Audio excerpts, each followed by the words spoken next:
Guten Tag, ihr Leute. Gucke mal da. Wir sind Schmied in der letzten Folge geworden. Aber weil ein Schmied nicht viel arbeiten kann, ohne Material, gucken wir jetzt, dass wir auch noch Schürfer werden. Denn du bist die Allerschürfste für mich. Bist aber nicht. Das Lied ist irgendwie doof, wenn ich doch besingen will, wie schön es ist als Schürfer. So. Hier, kann man bei dir Schürfer werden? Aua, das Schürfen ist nicht gut für den Rücken. Achso, nee, ich muss ja erst in die Lebensgilde. Stimmt, habe ich vergessen. Ich muss ja erst in die Lebensgilde. Oh. Hier könnte ich Schreiner werden, ja. Auch das. Jetzt habe ich mich verlaufen übrigens. Moment, da ist. So, hier, da. So, Lebensgilde. Du da. Bist du die Lebensgilde? Ja. Wir wollen Schürfer werden.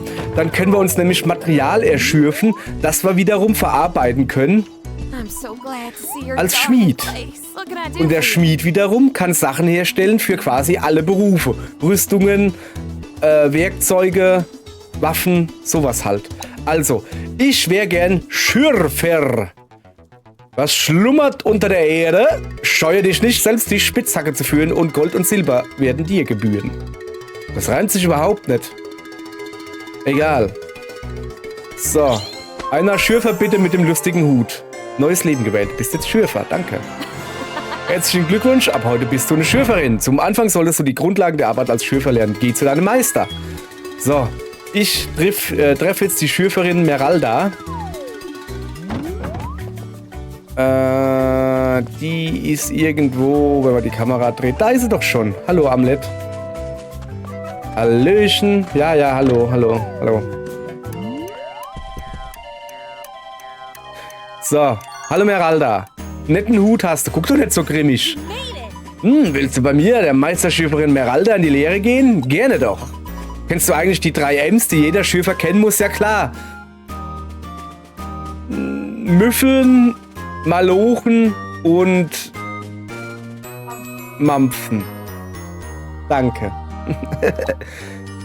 Ja, okay, vielleicht kann ich sie doch nicht. Sie heißen massenhaft Glück, mächtig viel Glück und Mumm. Ich war richtig nah dran. Als Schürfer sammelt man jede Menge Erze und Edelsteine. Erze werden für die Schmiedekunst und die Schreinerei verwendet, Edelsteine für die Alchemie. Das Schürferleben ist ein lustiges Leben. Ne. Traumhaft ist es, das Schürferleben. Ja, ist ja gut. Bei dem man viele Gulden verdienen kann. Warum also gibt es so wenige, die es bestreiten wollen? Weil nicht viele den Mumm haben, allein die Spitzhacke zu schwingen und man Glück dabei braucht. Ich bin allerdings jemand, der richtig viel Glück hat. Ja, deshalb. Ja, weil ich jetzt bei ihr in die Lehre gehe. Also richtig viel Glück. Und das wird dir ebenso ergehen, wenn du dich erstmal unter meine Fittiche genommen haben sehen wirst. Okay. Gesundheit. Fangen wir zuerst ganz einfach an mit Mythnia-Kupfer. Bringe mir 3 Stück davon. Mein kleiner Bruder Beryl ist in der Mine nordwestlich von Tixingen. Der wird dir einiges erklären. Viel Glück. Heißt das nicht irgendwie gut Schürf oder so? Nein, ich will die Geschichte spielen und nicht überspringen. Natürlich will ich sie spielen. Gesundheit. Bitte. Sorry, meine Freundin ist neben mir am Rumschnupfen. Das heißt, mir geht es bald wieder besser. Ich werde bald zum Leidwesen von euch nicht mehr so eine schön männliche, brummige Stimme haben. Denn ich habe meine Krankheit erfolgreich an meine Freundin weitergegeben. Gesundheit. Das heißt, mir wird es dann bald besser gehen. So, weil jeder weiß, das war nix. Die beste Art... nein. Die beste Art, eine Erkältung loszuwerden, ist sie weiterzugeben, weiß jeder. So, wo bin ich jetzt natürlich runtergefallen? Das ist eher dumm. Die Eichen, die lassen wir mal weichen. Habe ich genug. Schreinerin werden wir später machen. Kann ich irgendwie so hier rüber gehen? So, jetzt aber. Da oben sieht es doch gut aus, oder? Und da sind Eier. Eier kann man immer gebrauchen. Wo seid ihr denn da? So. Da ist er ja, der Beryl. Ei Gude, was hast du dann? Menno, dieses Erzlager ist auch ein Fehlschlag. Ich habe auch nur Pech. Oh. Und wer bist du? Ja, ich bin die Neue. Ah, du hast gerade erst von meiner Schwester angefangen. Gibst du ohnehin bald auf. Das Schürfen besteht nämlich aus 3 M's. Es ist müßige, miefige und massiv die Haut abreibende Art. Miefig hatte ich quasi. Nee. Das ist folgendermaßen. Das ist, also, du willst es trotzdem machen? Wirklich? Na gut, ich werde dir beibringen, wie man so schürft. Aber ich sage es nur einmal, also hör gut zu. Drück in der Nähe von Ader A, um zu schürfen. Drücke A für normales Schürfen und Y für kräftiges Schürfen. Ist die Ader auf 0 Lebenspunkte, erhältst du Materialien. Schürfen verbraucht EP, Schürfen mit Y verbraucht mehr EP als mit A. Ohne EP kannst du keine Aktion ausführen, also behalte es im Blick. Okay. Mythnia Kupfer bekommt man aus einer Kupferader, sammle 3 Stück und gib mir dann Bescheid. Okay. Yeah, auf geht's. Drücke A zum Angreifen, Y für einen schweren Schlag und linker Trigger, um die EP von Spieler 1 zu regenerieren. Achso, für, wenn man das zu zweit macht. Machen wir aber nicht. Komm her. Ich habe so eine Idee, wie das wohl funktioniert. Aha. Bam. Bam, Oida. Gucke. Hab ich. So. Ja, statt dem Bericht. Nee. Wenn wir schon so gut dabei sind, dann machen wir da gerade weiter, ne? So, weiter geht's.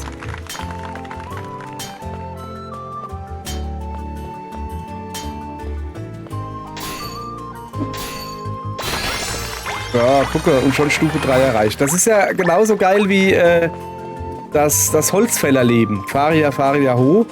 Das ist eigentlich genau das Gleiche, nur dass man halt um Erz rumtänzelt. Und da mir das Holzfällerleben sehr viel Spaß macht, denn es ist lustig, Faria Ho. Ja. So, hast bereits 3 Stück Mythnia-Kupfer beisammen.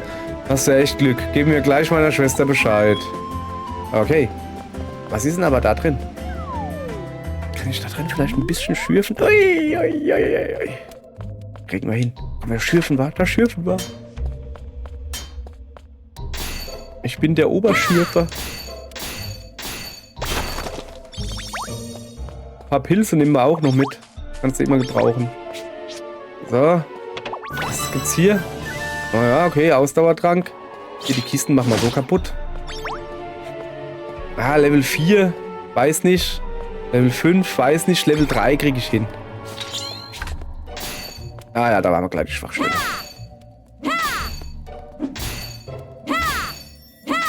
So, was ist das?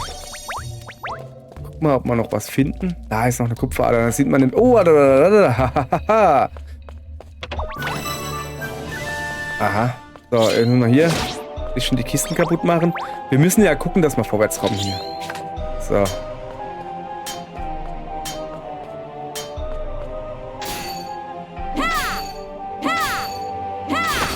So.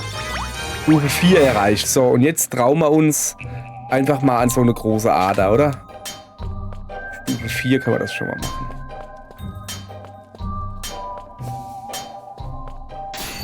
So. Knüppeln wir zusammen. Oh, weiß nicht. Könnte knapp werden. Das wird richtig knapp. Das war richtig knapp.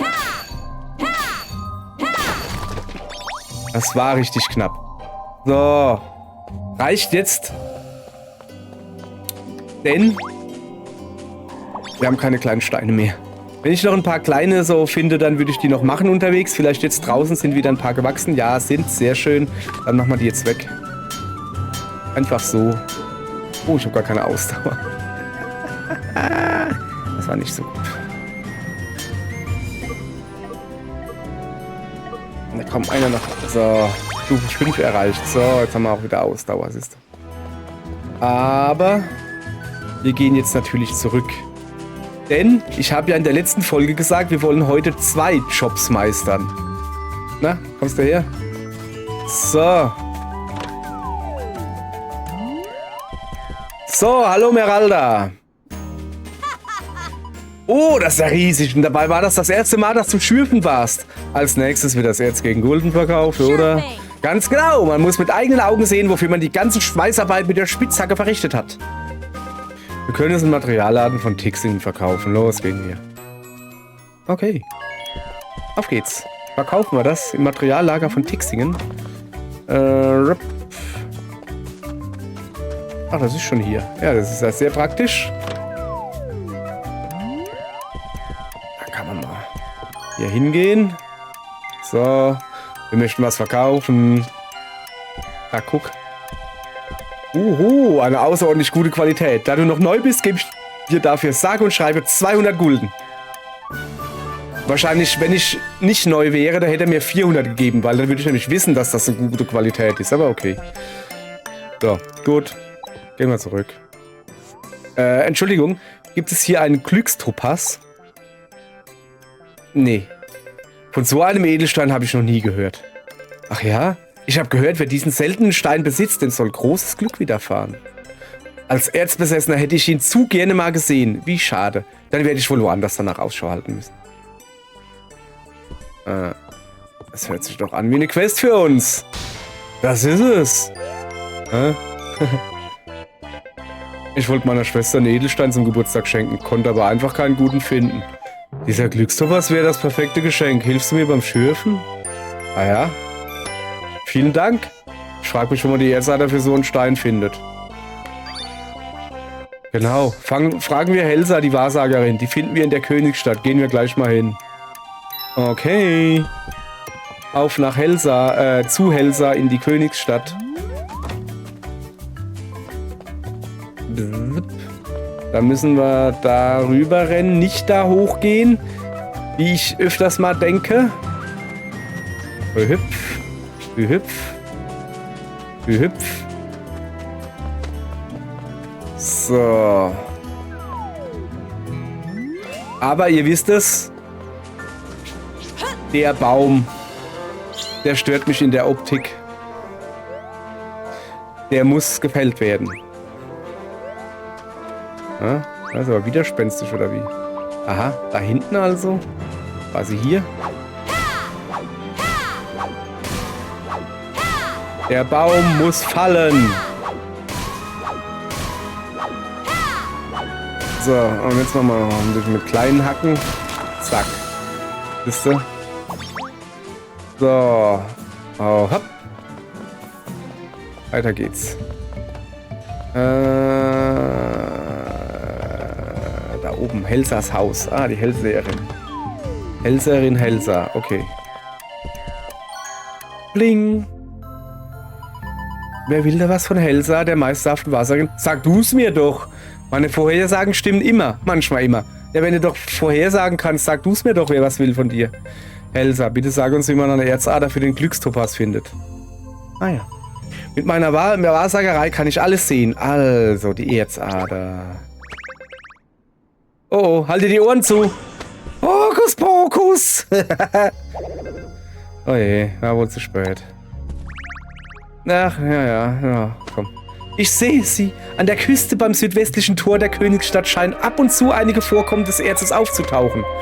Oh, vielen Dank. Dann lass uns gleich los. Ja, schön.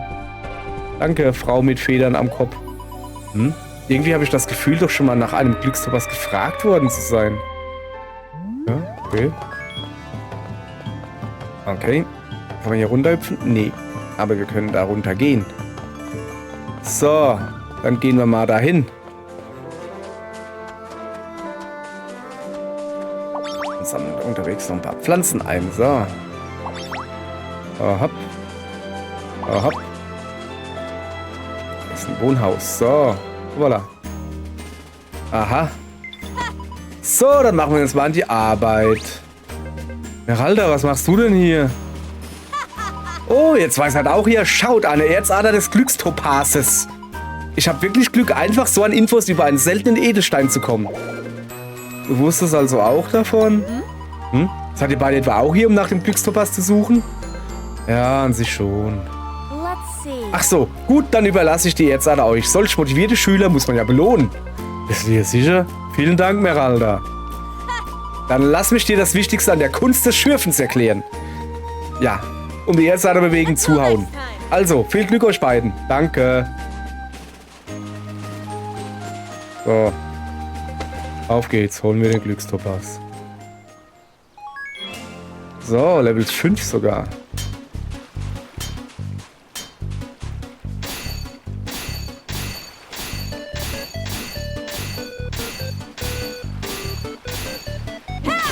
So, den haben wir. Glückstopaz erhalten. Das ist also dieser Glückstoppers. Allein ihn zu besitzen gibt mir bereits das Gefühl, mehr Glück zu haben. Dann ziehe ich mal los und gebe ihn Meralda. Aha. Also er hat ihn jetzt abgegeben, aber wir... Ach, guck mal da. So. Ja, ein paar Kokosnüsse runterklöppeln. Komm mal her, Kokosnuss. So. Wenn wir schon mal hier sind, ne? Dann müssen wir natürlich jetzt halt auch zurückgehen. Oh, guck dir das an. Level 6. Sorry, geht nicht. Da sind wir noch zu schwach gerade um die Brust dafür. Wir gucken erstmal, dass wir vorwärts kommen hier mit der Story. Wir haben halt zu wenig Ausdauer gerade. Ich könnte jetzt einen Ausdauertrank trinken und dann so weitermachen, aber wir gucken lieber, dass wir die Story fertig kriegen. Wir können aber trotzdem noch unterwegs was sammeln. Dass wir die Story fertig kriegen. Und wir wollen noch einen zweiten Job heute machen. Und wir sind schon bei 15 Minuten, ihr Leute. Wir müssen uns sputen. So. Also, jetzt sollten wir hier auf Lehrling erhoben werden. Anfänger, so rum. Oh, ihr seid es. So wie ihr grinst, habt ihr sicher einen Glückstoppers gefunden. Genau. Der ist für dich zum Geburtstag. Du willst mir den Glückstoppers geben? Den unsichtbaren? Na, wie passend. Ich hatte eigentlich auch vor, ihn dir zu schenken. Du wolltest ihn mir schenken? Sagst ja immer, wie viel Pech du hättest. Ich dachte, das wären Zwillinge. Genau deswegen läuft dir das Glück auch immer davon. Mit mehr Glück erhältst du auch mehr Selbstvertrauen und würdest ein richtig toller Schürfer werden. Vielen Dank. Ich hatte aber wohl bereits viel mehr Glück, als ich dachte. Ja, denn schließlich habe ich jetzt einen Schürferverbündeten namens Flagel. Ja, da habe ich mir einen tollen Schürfer geschnappt. Wir beide haben also großes Glück. Wahnsinn. Ja, da freuen sie sich. Es ist wie Mutter und Tochter hier. Gut, dann schauen wir uns mal die Früchte der Arbeit von dem guten Fräulein an. Glück auf. Zack. Rangaufstieg. Ja. Anfänger. Immerhin. Dankeschön. So. Herzlichen Glückwunsch. Ich zertifiziere dich als vollwertigen Schürfer. Bis dann. Melde dich, wenn du wieder Erz geschürft hast. Möge dein Schürferleben mit viel Glück gesegnet sein. Dankeschön. Ich habe jetzt die Bronzespitzhacke erhalten. Sehr schön. Und damit mein Ziel erreicht, Schürfer zu werden. Sehr schön. Jetzt tun wir natürlich erstmal die Ausrüstung wechseln. Obala.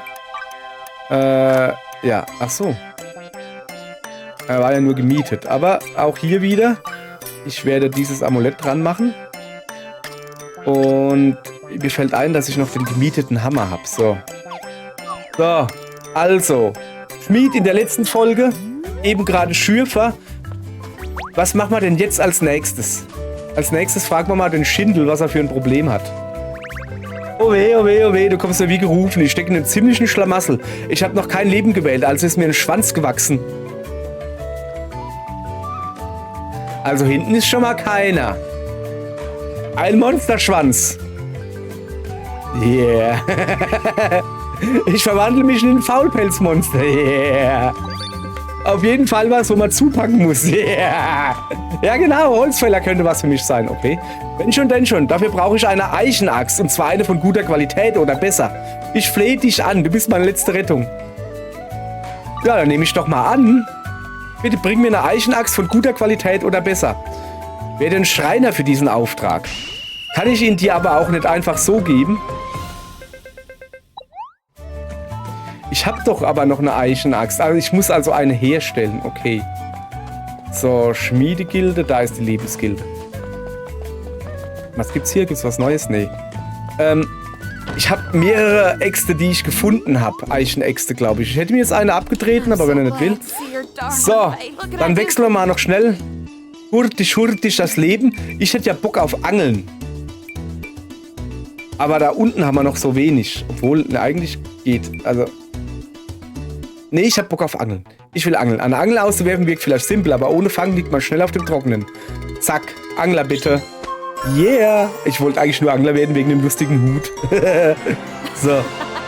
Ab heute bin ich Angler. So, Grundlagen bei meinem Meister, bitte. Alles klar. Wo ist mein Meister? Mein Angelmeister. Ich muss mir einen Meister angeln. Da drüben. Ich gehe zu Angelbert. Angelbert, wo bist du? Scheißhaus, fahr Schlittschuh. Ah, da oben. Ah, okay. Sowieso keiner. So, da ist er ja. Hallöchen, Popöchen. Guck mal, der ist ein Thunfisch. Schwertthunfisch. So. Was ist es, was Angeln ausmacht? Das ist die Frage, nach deren Antwort ich seit Ewigkeiten suche. Sieht ein bisschen aus wie der Schildkröten. Mhm. No. Nein, sag jetzt nicht. Du bist nicht mal am Anfang deiner Reise.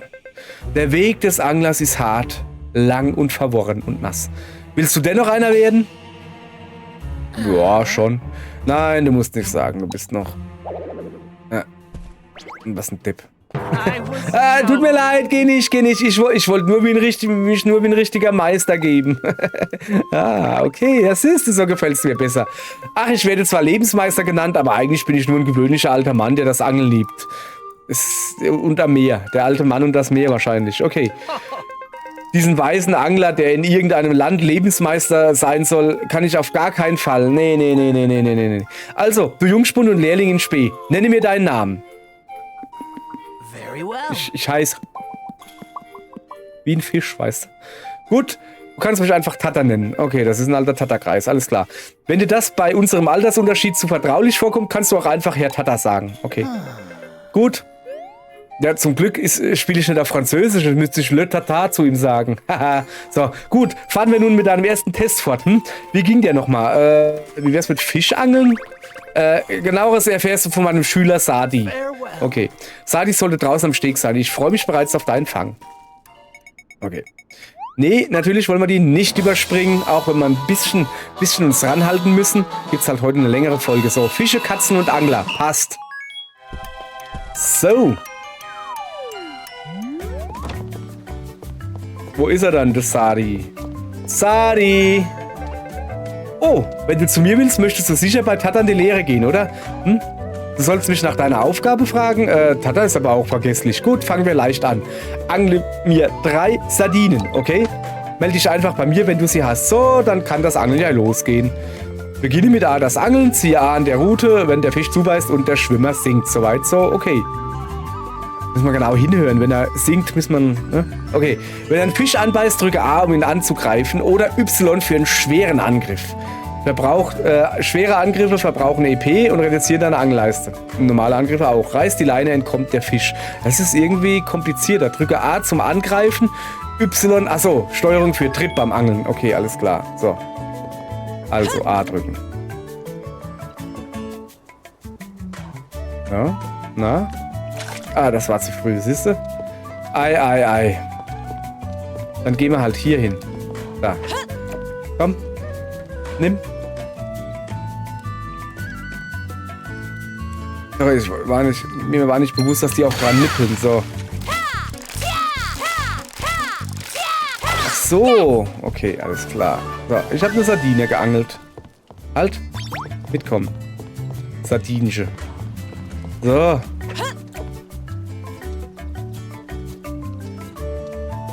Okay. 1, 2, 3, 4, 5. Tun die immer nach dem 5. Mal... Was ist denn das mit dem Analogstick da irgendwie? Also, irgendwie... Okay. So, noch eine Sardine. Mal gucken, ob da wieder ein neuer Fisch... Ah, da ist wieder einer. Sehr gut.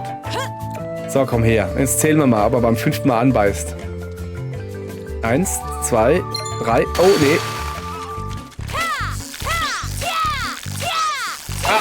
Ich hab's verstanden. Es gibt eine Schwachstelle. So unten links zum Beispiel war gerade die Schwachstelle. Da ziehst du dann besser raus. Ziehst du besser raus, wenn du an der Schwachstelle bist. Alles klar. Zum Glück hat das meine Freundin nicht gehört. So.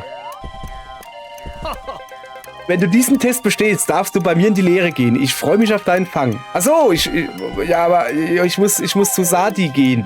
Und mit Sadi gehe ich dann zum Tata oder was? Jetzt hat. Ja, oh, du hast dich schon...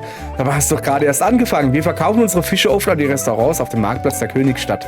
Gehen wir deine Fische gleich mal verkaufen. Fische sind frisch am besten. Alles klar. Frischer Fisch, Hast nicht du, sondern ich. Willst du auch frischen Fisch? Komm zu mir, ich verkauf dich. Also ich verkauf dich frischen Fisch, meine ich. So. Frösche, Fösche. So, ausnahmsweise werden wir mal die große Eiche da, große Eiche sein lassen. Wo muss ich denn hin? Verkaufe Fisch in der Stadt, wo verkaufe ich denn? Ach da! So, da, hallo! Guten Tag, wir hätten ein paar Fische dabei. Unser Neuling hier hat die gefangen. Na, guck. Nicht schlecht. Auf weitere tolle Geschäfte in der Zukunft. 200 Gulden. Danke. Hallo. Oh, Makari. Sadi, gut, dass ich dich treffe. Hast du vielleicht einen Schmauskarpfen? Oh, für die Katze, oder? Ein Schmauskarpfen? Den habe ich noch nie gesehen, geschweige denn je gefangen, um ehrlich zu sein. Ach so, ich wollte ihn für meinen Papa zum Geburtstag zubereiten, aber der wird mir nirgends verkauft. Tut mir leid, wir haben leider auch keinen. Oh. Oh. Ach, wein doch nicht. Wir werden einen angeln, okay? Wirklich? Vielen Dank. Ich werde hier warten. Oha. Jetzt komme ich irgendwie unter Druck hier. So, wo kriege ich einen Schmauskarpfen her? Ich habe nicht den leisesten Schimmer, wo man den herbekommen könnte. Sollen wir vielleicht zu Helri gehen? Ach ja, Tata sagt immer, wenn es um Fische geht, muss man Katzen fragen. Okay, in der Königstadt gibt es eine Katze, mit der Tata oft seine Fische teilt. Gehen wir zu ihr. Okay. Da oben? Da drüben? Ach, da ist sie. Gucke. Figaro. Die wird es sein. Hör genau hin. Ich habe nämlich Katzensprache gelernt. Maunz. Mau. Maunz. Das sieht ein bisschen aus wie Azrael, oder? Findet ihr nicht? Maunz. So wird das nix. Na gut. Weil ihr bei Tata in die Lehre geht, werde ich extra in eurer Sprache mit euch reden. Geht durch das Schlosstor und dann die Treppe rechts runter. Dort findet ihr einen Steg mit einem Angelplatz, wo es Schmauskarpfen gibt. Aber wenn ihr euch nicht beeilt, werde ich sie euch alle wegfuttern. Bis dann. Maunz. Danke, Azrael. Unglaublich, ich habe alles verstanden. Ich glaube, jetzt habe ich die Katzensprache gemeistert. Aha. Du auch, oder? Okay, dann gehen wir mal zu diesem Steg. Steak. So. Aha, da ist ein Hund. Wuff, wuff. Da unten ist eine Angelstelle. Bin ich nicht ein liebes Hündchen? Hilfsbereitschaft auf 4 Pfoten. Ja, lieber Hund. So, da ist ein kleiner Fisch im Rest. Aber erst muss ich ja mal dahin gehen. So, oha. Ja, schaffe ich den überhaupt schon? Ich meine, guck dir das Vieh an. Das ist voll der Oschi. Ich sehe einen Fischschatten. Das muss der Schmauskarpfen sein. Gut. Tata hat mir eine tolle Angeltechnik beigebracht. Und die bringe ich dir jetzt auch bei. Wenn du in dem Moment mit A an der Rute ziehst, in dem der Schwimmer versinkt, wird ein Konterhaken ausgelöst, mit dem du den Fisch Schaden zufügen kannst. Ja, macht mal, ist doch normal. Mit dem linken Stick kannst du den Winkel anpassen, indem du an der Angelrute ziehst. Ziehst du in Richtung der Schwachstelle des Fischs, kannst du massiven Schaden... Aha, das ist das, was ich rausgefunden habe. Fische werden wütend, wenn du wiederholt ihre Schwachstelle angreifst. Greifst du weiter an, kann es sein, dass der Fisch hochspringt und die Position seiner Schwachstelle verändert. Aha. Dann wollen wir doch mal versuchen, einen Schmauskarpfen zu fangen. Okay, das ist deutlich komplexer irgendwie. Das ist vielleicht sogar zu komplex für mich. So, aufpassen hier. Also. 1, 2, 3, 4. Da ist er. Da ist die Schwachstelle. Und noch einmal. Zack, den habe ich. Schmauskarpfen geangelt. Das ist der Schmauskarpfen. Noch dazu ist er groß und wirkt lebhaft. Gleich nimmer, weil er nicht mehr im Wasser ist. Der schmeckt sicher toll. Ne? Achso, Fische sind frisch am besten, meinst du? Ja, da hast du recht. Dann bringen wir ihn mal schnell zu Makari. Okay, ich eile. Ich eile. Vorsicht, Merle, ich eile. Da ist sie schon. Ja, aber soll ich ihn nicht lieber gleich zum Koch bringen? Ein Schmauskarpfen. Ihr habt ihn wirklich gefangen. Um genau zu sein, sie hätten ihn gefangen. Also ich. Yeah. Danke, danke. Hier als Dank. 200? 200 Gulden. Jawohl, ja. Also, wenn das Gericht mit ihm fertig ist, werde ich euch was abgeben. Bis dann. Mädel, du musst dich doch nur rumdrehen. Oder kochst du das zu Hause? Okay. Findest du es nicht auch schön, jemand mit seinem gefangenen Fisch ein Lächeln aufs Gesicht zu zaubern? Es hört sich an. Hier, Fisch. Lach, du Luder. Du Ludwig. Entschuldigung. Genau. Wenn du das verstanden hast, bist du bereits ein richtiger Angler. Okay. Ah, ich habe deine Aufgabe komplett vergessen. Gehen wir zurück zu Tata. Tata. Ich will noch einen Schmauskarpfen angeln. Pass auf. Ist keiner mehr da. Betrug. Und an den Level 6 Fisch traue ich mich noch nicht. Da ist mir noch zu groß. So, wie komme ich denn zurück? Da. Ja, aber ich kann ja noch ein bisschen Kräuterchen sammeln. So, hier, guck. Braucht man ja, damit der Fisch gut schmeckt, macht man ein bisschen dieses komische Zeug da drauf. Was aussieht wie Tannenäste. Wie heißt das? Weißt du, dieses Zeug. Das was Bolognese geil macht. Muss man dann so klein machen, so. Rosmarin, oder? Glaube ich. Kann das sein? Weiß ich nicht. Wer bist denn du? Keine Ahnung, aber du hast eine rote Nase. Ich wollte es nur mal gesagt haben. Falls du es noch nicht mitgekriegt hast. So, ich hänge hinterm Haus fest. So. Hoppala. Runtergefallen. So, jetzt hat aber. So. Hey, Tata. Hör mal. Und darum sind wir zu spät. Es tut uns leid. Bei dir muss ich mich auch entschuldigen. Ich habe dich bei deiner Aufgabe total abgelenkt. Ja, warum entschuldigst du dich denn? Die Aufgabe ist doch erfüllt. Hä? Na, der Fisch für die arme Makari. Das war wirklich sehr lobenswert. Ich bin wahrlich froh, solch tolle Schüler zu haben. Tata? Also, du hast Makaris Lächeln bewahrt. Damit bist du bereits ein wunderbarer Angler. Aber den Worten muss noch was Offizielles folgen. Also... Los, gib Punkte, Tata. Jawohl. Rangaufstieg. Dein Lebensrang ist auf Anfänger gestiegen. So, hiermit ernenne ich dich zum Angleranfänger. Was ist es, was Angeln ausmacht? Darüber wirst du ab jetzt auch viel nachdenken. Ich habe eine Eichenangelrute erhalten. Sehr gut. So, also, jetzt werden wir diese Eichenangelrute natürlich anlegen. Ach, guck mal, wir haben schon eine bessere Angelrute. Was ist das für eine? Wie heißt die? Hä? Wo haben wir denn die her? Ernsthaft jetzt? Habe ich die selbst gebaut oder was? Das kann natürlich sein. Zeig mal her. Keine Ahnung, wo ich diese hochwertige Angelrute her habe. Ist ja auch egal. Wir brauchen noch dieses wunderbare Amulett. So, schön haben wir das gemacht, nicht wahr? Jetzt begeben wir uns natürlich nicht zur Irrbaumhöhle. Das wäre halt unsere nächste Stufe. Nee, ich werde jetzt hier noch ein bisschen in Ruhe angeln. Aber ihr könnt schon mal, um es mit den Worten von Peter Lustig zu sagen, abschalten, okay? Tschüss. Oh, den angeln wir noch schön.